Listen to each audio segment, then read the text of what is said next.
Hi everyone, welcome to our quick tutorial on using breakout rooms in Google Meet. Breakout rooms are a nice feature to divide students into smaller groups, especially for discussion. Maybe you're utilizing a jigsaw method where you're having kids consume or learn about different pieces of information, and they're going to come back together and share it out with each other. So up here in the top right-hand corner, you'll see, if you haven't noticed yet, kind of a new button. It's got some shapes, the triangle, the square, and the circle. That is the activities button. We'll go ahead and select that. And you'll see that we have three options for activities: breakout rooms, polls, and Q&A. We'll go ahead and select breakout rooms. And you'll see here we've got some options. The main call has everyone in the call in it ahead of time. And then you'll see the default is we've got two breakout rooms here. So we can go ahead and you can rename those if you'd like. Let's say, I don't know, call them nouns and verbs. So if you want to rename them, you can do that if you'd like. You can also add breakout rooms. Right now, the default is 2, but if I'd like to add and have it go to 3, you'll see that it automatically adds a breakout room there. We've got this shuffle and clear. Shuffle is shuffle the order of folks, just kind of a random scramble of people that are in the meeting.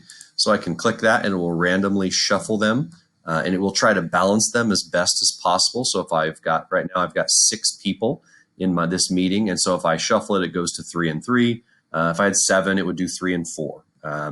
You can use this clear button, and that will actually clear your breakout rooms and bring everybody back into the main call there in that little pool. You can also drag and drop, so I can take names and I can drag and drop them. So if you don't want a random order, but you have specific groups that you would like people in, you can drag and drop those people into groups. That way you could do if you wanted. So for example, here now I've got 5 and 2. So I don't have to have a balanced group if not everyone's there.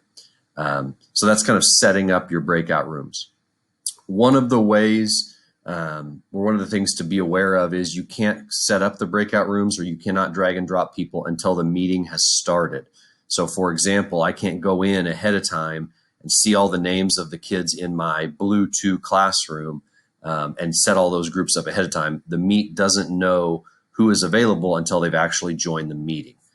So you want to make sure that you can set those up quickly. If you do have specific groups, I would recommend that you have those ready to go in front of you. Maybe it's printed out or on a piece of paper. That way, once you do, kids start to enter the room, you can go over to breakout rooms and you can start to drop them into those rooms over there on the side. Once you're ready, you can go ahead and open those rooms. Okay. And then you'll see the spinning wheels here as we wait for people to join those rooms that are in there.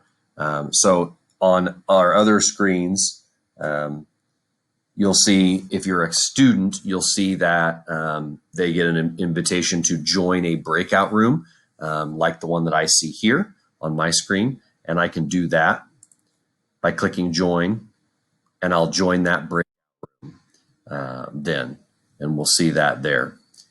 I am the administrator or the host of the call, so I do have the ability to leave the breakout room and join other breakout rooms. Our students don't have that ability. They would only be able to go into the room that you've assigned them. But as the host or the creator of the meeting, I can go ahead and I can switch and go over here to the verbs meeting.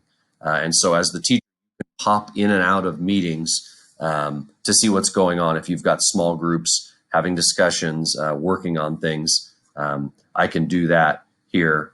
Now I can see who's still in the main call because they have not clicked the join button yet.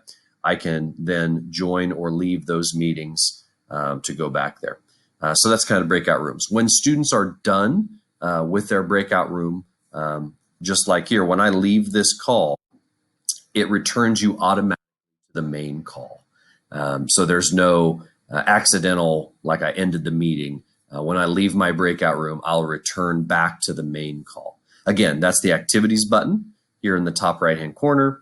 And then I can come in and I can create my breakout rooms. When you're done as the host, here there's a button for close the room. So when I close the rooms, I can automatically close all the rooms, and that pulls everyone back into the main call if you wanted to go ahead and shut it down on your end versus having the students return back to there. So that's using breakout rooms.